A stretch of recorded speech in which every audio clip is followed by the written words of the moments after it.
다니엘이 한 꿈을 꾸었습니다. 그것은 자기가 자기의 여러 가지 감정과 생각 속에서 꾼 꿈이 아니라 하나님이 역사를 계시하시기 위해서 느부갓네살에게 꿈을 주셨던 것입니다. 그랬기 때문에 그가 꿈을 꾸고 도저히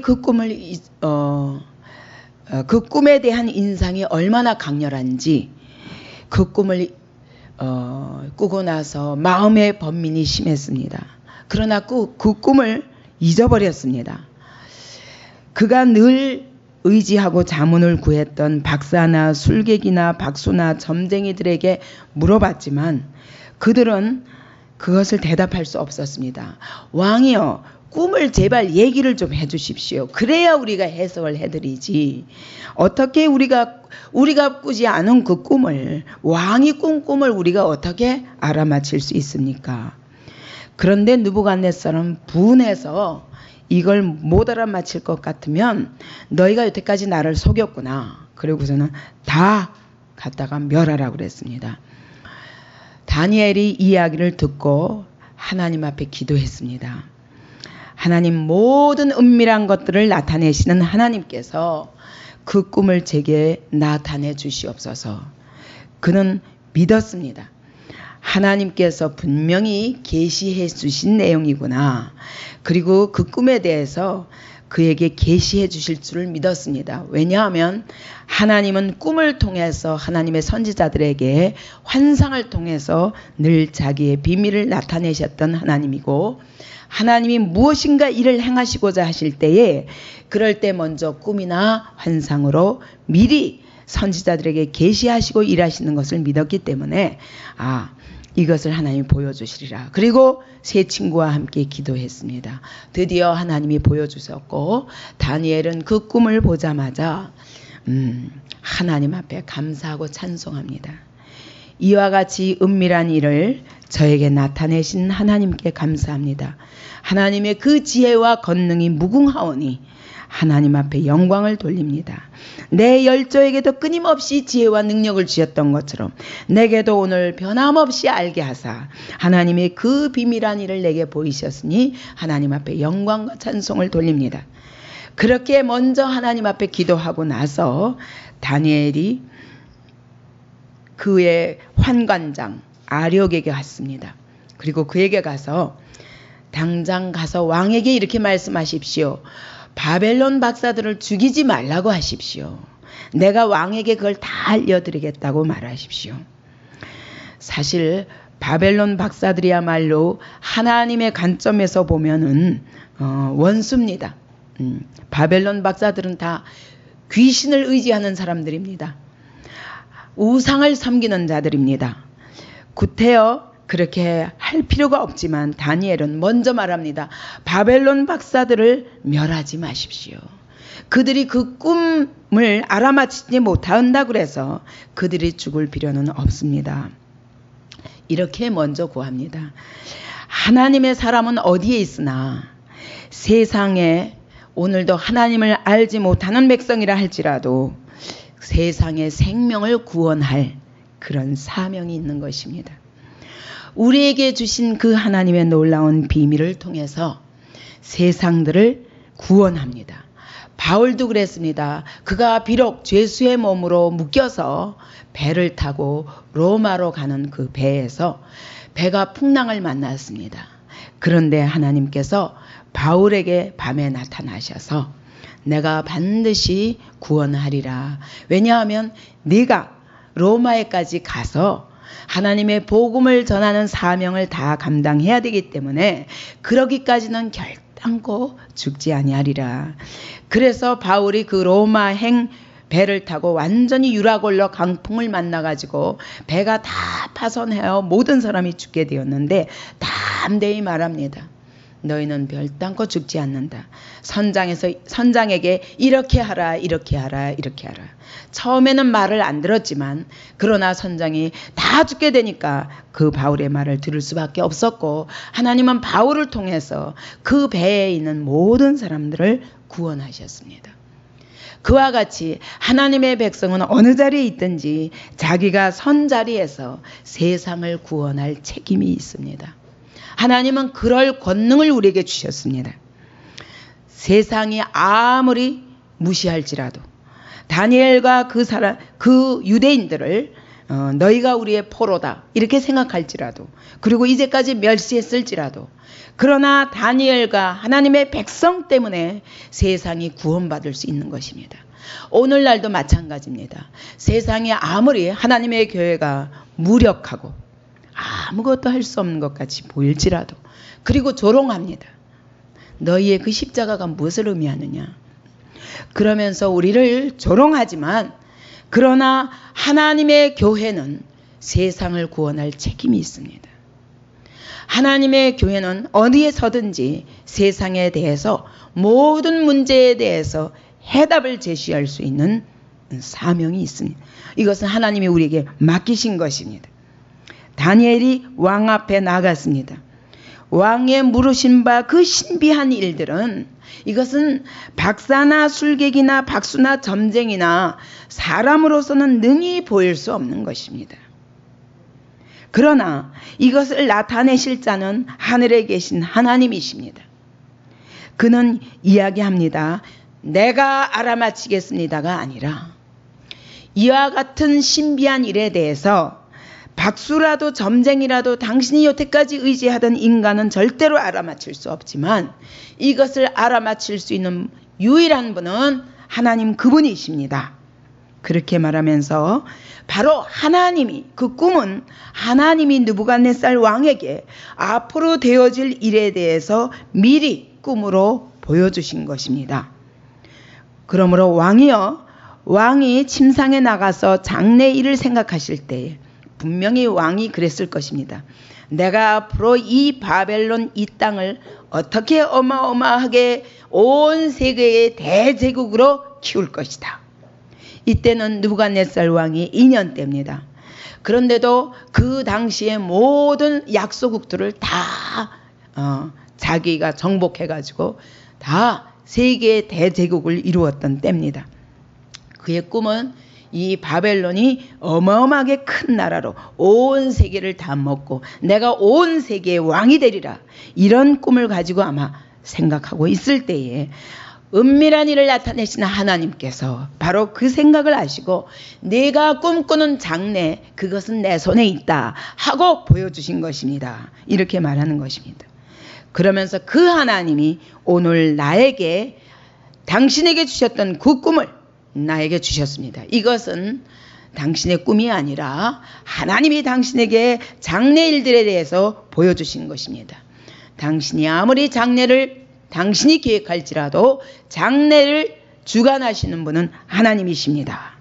그러면서 이런 은밀한 일들을 하나님이 내게 알리신 것은 내가 특별히 지혜로워서가 아니라 하나님께서 나를 통해서 왕이 꾼 그 꿈에 대해서 해석하도록 나에게 알려주신 것입니다. 당신에게 알려주라고 하나님이 나를 보내신 것입니다. 다니엘은 철저히 하나님 앞에 영광을 돌립니다. 자기가 비록 그 꿈을 보았고 정말 신비하게도 느부갓네살이 꾼 꿈을 인간이 어떻게 알겠습니까? 그런데 하나님이 자기에게 계시해 주신 것을 가지고 하나님이 나에게가 아니라 그 하나님이 왕이 생각하는 그 생각을 다 아시고 왕이 꿈꾸는 그 미래에 대해서 하나님이 이와 같이 미리 보여주신 것입니다. 진정한 미래가 어떤 것인가? 오늘 하나님의 교회는 이와 같이 미래에 대해서 알고 있는 자들입니다. 세상은 미래를 갖가지로 꿈꾸고 앞으로 과학으로 이렇게 발전시켜서 이 세상을 살기 좋게 하리라. 정치를 통해서 이와 같이 이 땅에다가 유토피아를 세우리라. 또 인간의 학문을 통해서 이 땅에 어마어마한 어마어마한 인간 왕국을 세우리라. 아무리 꿈꿀지라도 하나님은 성경을 통해서 우리 하나님의 교회에게 미래에 대해서 다 말씀하셨습니다. 창세기부터 계시록까지 하나님은 역사의 처음부터 역사의 끝까지를 다 말씀하셨습니다. 우리에게 그리고 맡기셨습니다. 우리는 세상에 절대로 보고도 번민할 뿐 해석할 수 없는 그 꿈에 대해서 우리는 해답을 가진 자들입니다. 세상은 갖가지로 미래를 꿈꾸지만 우리에게 하나님은 너희가 인간이 아무리 꿈꾸어도 절대로 너희가 너희 마음대로 주장할 수 없는 하나님의 역사의 계획이 있고 그 끝은 종말이다. 그 끝은 종말이다. 이미 우리에게 미래를 다 가르쳐 주셨습니다. 하나님의 여기 다니엘은 다니엘 한 개인을 말하는 것이 아닙니다. 오늘날 하나님의 교회를 말합니다. 비록 세상 바벨론 느부갓네살 왕의 치하에 그와 같이 노예처럼 아무 힘이 없는 모습으로 지극히 작은 소수로 그 밑에서 종노릇하는 것 같이 보이지만 하나님은 미래에 대한 모든 계획을 하나님의 백성들에게 알리시고 그들을 통해서 세상을 깨울 책임을 주신 것입니다. 우리는 역사의 끝을 다 압니다. 말세에 하나님이 이 첫 하늘과 첫 땅에 대해서 어떻게 하실지를 이미 다 아는 자들입니다. 이 세상의 나라가 아무리 크고 인간의 지혜가 하늘을 치솟을 것 같은 착각에 빠질지라도 하나님은 역사의 끝에 인간의 모든 도모가 가루처럼 부서지리라는 걸 이미 보여주셨습니다.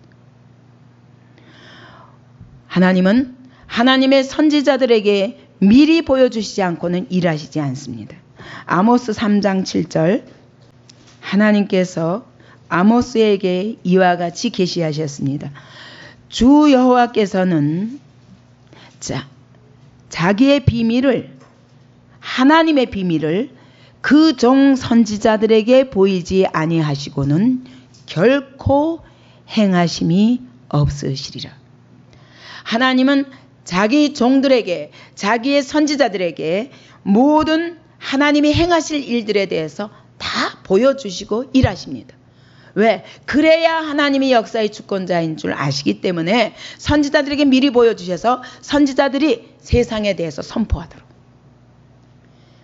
오늘 하나님의 교회는 이러한 사명이 있습니다. 하나님이 우리에게 미리 보여주셨습니다. 보여주신 이것을 세상에게 선포하며 살도록 우리에게 미리 보여주신 것입니다. 그런데 하나님의 교회가 이 성경에 대하여 입을 다물고 있다면 악한 종입니다.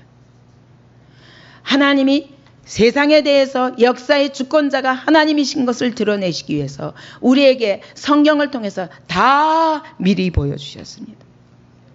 창세기 18장 17절 보면 아브라함에게도 그렇게 하셨습니다. 18장 17절 하나님이 소돔과 고모라를 심판하시기 전에 미리 아브라함에게 말씀하셨습니다. 17절 시작. 여호와께서 가라사대 나의 하려는 것을 아브라함에게 숨기겠느냐? 하나님이 아브라함에게 모든 하려는 일들을 미리 보여주셨습니다. 그때 아브라함은 소돔과 고모라를 멸하시겠다는 하나님의 음성을 듣고 그리고 롯을 구원해달라고 중보기도 합니다. 오늘 하나님의 교회는 이와 같이 세상의 생명을 구원할 책임이 있는 것입니다. 18절에 보니까 아브라함은 강대한 나라가 되고 천하만민은 그를 인하여 복을 받게 될 것이 아니냐? 하나님이 왜 이렇게 아브라함에게 먼저 보여주시냐면 아브라함을 통해서 천하만민이 복을 얻게 하기 위해서 아브라함에게 미리 말씀하시는 것입니다. 그러면 아브라함을 통해서 어떻게 천하만민이 복을 얻습니까? 어떻게 복을 얻습니까? 바로 롯이 아브라함을 통해서 복을 얻었습니다. 왜? 하나님이 아브라함에게 미리 소돔과 고모라를 멸망시키신다는 말씀을 하나님이 하실 일을 미리 주셨기 때문에 아브라함이 기도해서 하나님 50명이 있으면 안 되겠습니까? 그러면 내가 구원하리라. 45명은요? 그래도 안 될 것 같으니까. 그러면 40명은요? 그래도 또 안 될 것 같아. 30명은요? 20명은요? 그러면 10명이라도 구원하시겠습니까? 하나님이 그래 만약 10명이라도 있으면 내가 그 성을 멸하지 아니하리라. 그런데도 멸하실 수밖에 없는 것은 10명도 안 되기 때문에 내가 멸할 수밖에 없다 하셨을 때 제발 롯만은 구해 주십시오. 그의 아브라함의 기도를 통해서 롯과 그 가족이 구원받았습니다. 그 딸들이. 그와 같이 오늘 하나님은 우리에게 말씀하십니다. 또 요엘서 2장 1절에도 보면은 하나님이 나의 시온에서 하나님이 그 하실 일들을 다 보여주신다고 그랬어요. 시온을 통해서 온 세상에게 하나님이 하실 일들을 미리 선포하신다고 말씀하셨습니다. 시온이 어디입니까? 오늘 하나님의 교회입니다. 하나님은 하나님의 교회에게 세상에 절대로 알 수 없는 미래의 일들을 다 알려주시고 맡기셨습니다. 이 미래의 일들에 대해서 세상에 대하여 선포하라고, 그리고 그들을 구원하라고, 그래서 우리를 통해서 천하 만민이 복을 얻으라고. 이것이 다니엘을 통해서 하나님이 꿈의 해석을 시켜주신 하나님의 이유라고 우리에게 말씀하시는 것입니다. 그러면 다니엘에게 맡겨주셨던 그 비밀이 무엇입니까? 한 큰 신상입니다. 하나님은 느부갓네살에게 한 큰 신상을 보여주셨습니다. 왜냐하면 느부갓네살은 아마 자기 동상을 아마 곳곳에다가 세웠을 것 같아요. 자기가 온 세계의 위대한 왕으로 군림하고자 자기 도취에 아마 빠졌을 것 같습니다. 여러 가지 앞뒤 상황을 볼 때. 그래서 자기의 동상을 크게 세웠는지 모르겠습니다. 그런데 하나님은 그 큰 상, 그가 그렇게 좋아하는 그런 동상을 하나님이 큰 동상을 보여주셨습니다. 그러는데 얼마나 크고, 왕 앞에 섰는데 크고 광채가 특심하며, 여기서 이 광채는 모든 세상 사람들이 부러워할 만큼 번쩍번쩍 빛나는 화려한 그런 영광스러운 그런 모습이었다는 것입니다. 아마 느부갓네살과 그리고 이 바벨론 그 나라 자체가 그 주변국들에게는 광채가 심한 나라처럼 보였을 것입니다. 하나님은 이 동상을 통해서, 큰 신상을 통해서 하나님이 바벨론이 그리고 느부갓네살이 생각하는 자기의 모습을 보여주신 것입니다. 그 모양이 심히 두려우니 온 주변국들이 이 바벨론 나라만 보면 벌벌벌벌 떱니다. 왜냐하면 큰 권세를 가졌으니까. 그리고 그 우상의 머리는 정금입니다. 이 세상에서 만들 수 있는 것 중에 최고로 좋은 자료가 정금입니다. 그러므로 이 바벨론 나라가 그 영광이 너무너무 컸다는 것입니다. 머리는 정금인데 그 밑에 가슴과 팔들은 은입니다. 그거보다 못한 은입니다. 그 다음에는 또 배와 넓적다리는 또 그거보다 더 못한 노십니다. 또 그 밑에는 종아리는 철입니다. 근데 발은 또 철과 진흙이 섞였습니다. 그러니까 이건 뭘 의미합니까? 너 지금 바벨론이 정금머리같이 번쩍번쩍하고 영광스러워 보일지라도 세상 나라가 너가 전부가 아니라 네 나라가 지나가면 그 다음에 은과 같은 나라가 나타날 것이다. 근데 이게 팔은 두 개잖아요. 그죠? 그런데 이때 바벨론이 무너지고 나서 그 다음 나라는 메대와 바사입니다. 그래서 두 나라를 의미하는 겁니다. 그 다음에 메대와 바사라는 나라가 설 것이요. 그 다음에는 그보다 또 영광이 더 적은 녹과 같은 나라가 생길 것인데, 이것은 그 후에 헬라 제국입니다. 헬라 제국만 해도 알렉산더를 통해서 온 세상을 제패하고 다니지 않았습니까?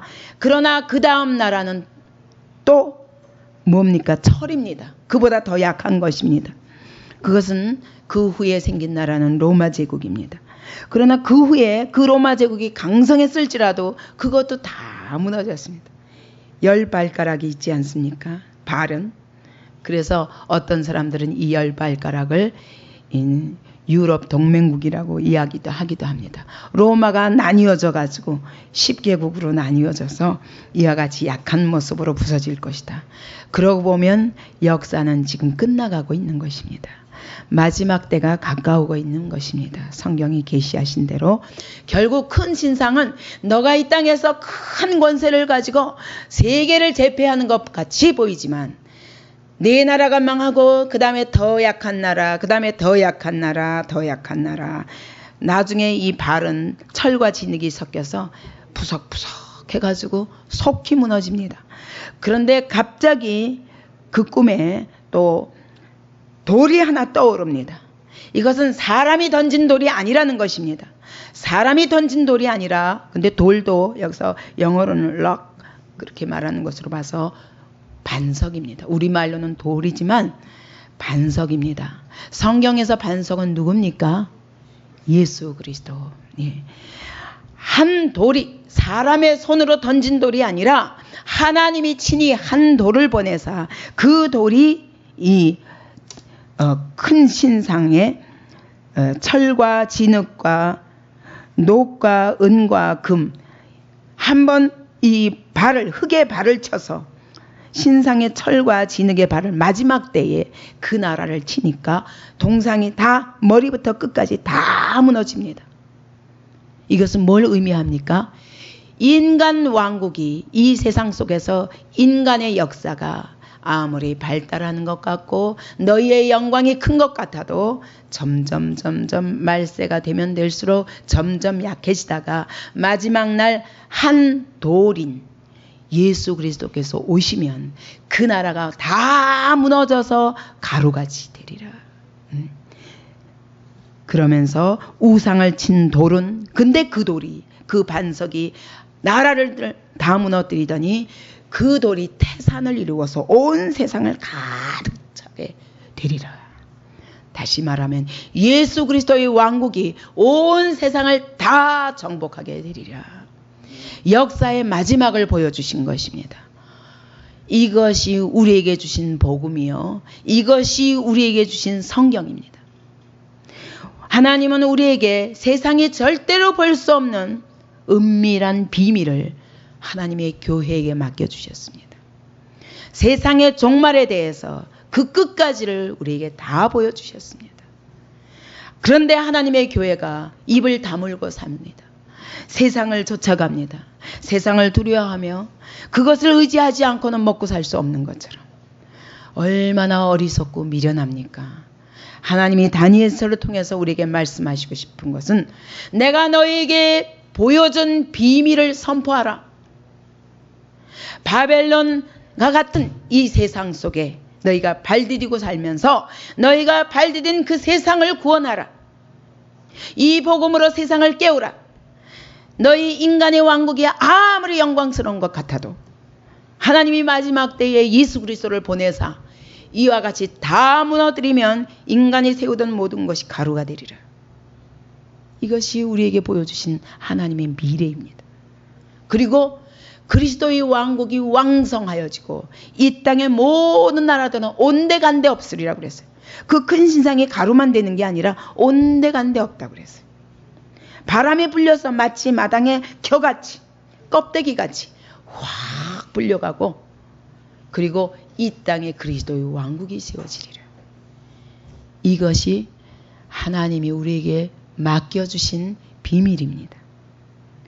근데 하나님의 교회조차도 이 미래에 관심이 없고 오늘 이 땅에 지금 당장의 현실에 코를 박고 세상의 종노릇하며 산다면 우리 하나님이 얼마나 탄식하시겠습니까? 하나님이 이 꿈을 통해서 우리에게 두 가지를 말씀하고 싶은 것입니다. 세상에게 한편으로 말씀합니다. 너 느부갓네살 왕아, 네가 이 땅의 왕처럼 그렇게 군림하지만 너는 무너질 것이다. 세상아, 세상이 아무리 클지라도 계시록처럼 너 바벨론 큰 성이여, 바벨론이여 무너졌도다, 무너졌도다. 큰 성 바벨론이여. 이것이 하나님의 우리에게 주시는 음성입니다. 너희는 그의 죄에 참여하지 말고 거기서 나와서 그 재앙, 그들이 받을 재앙에서 피하라. 우리가 세상에 들어가서 세상의 종노릇하고 살지 말라는 것입니다. 너희는 거기서 빨리 나와 그들이 받게 될 재앙을 빨리 피해라. 그것은 무너질 것이다. 세상에 대해서는 너희가 세상을 좌우하는 것이 아니라 하나님이 미래까지 모든 역사의 종말에 대해서 다 계획하셨고 또 그것을 하나님의 교회에게 맡겨주셨다. 그러므로 너희가 하나님의 교회를 바벨론아 너희가 유대인들을 핍박하고 있지만 두려워하라. 두려워하라. 그들이 무력해 보이지만 그들이 소수이지만 그들을 통해서 메시아의 왕국이 온 땅을 차지할 것이다. 또 하나님의 교회에게는 힘을 주시고 또 위로하십니다. 너희가 지금 세상의 종로로 타는 것 같이 세상 가운데 무력한 자로 사는 것 같지만 아니다. 너희에게는 놀라운 하나님의 비밀이 있다. 이 비밀을 가지고 세상을 깨워라. 두려워하지 말라. 세상에게 굴복하지 말라. 세상을 정복하고 다스려라. 이 땅에 하나님의 나라를 세우라. 그 나라가 왕성할 그 끝을 바라보라. 이것이 오늘 하나님의 교회에게 주신 음성입니다. 오늘도 이 비밀을 맡은 자로서 우리가 선자리에서 이 하나님의 비밀을 선포하며 세상을 구원하는 자로 살기를 바랍니다. 하나님 앞에서 우리에게 이런 비밀을 주셨는데 하나님 어찌하면 내가 이 복음을 힘있게 세상에 전할 수 있겠습니까? 하나님 우리의 눈을 열어주옵소서. 우리의 귀를 열어주옵소서. 우리에게 성령 충만을 주사 담대하게 하여 주옵소서. 담대하게 예수의 증인으로 살아가게 도와주옵소서. 이것이 우리의 기도가 되기 바랍니다. 이 시간에 주여 부르면서 기도합니다.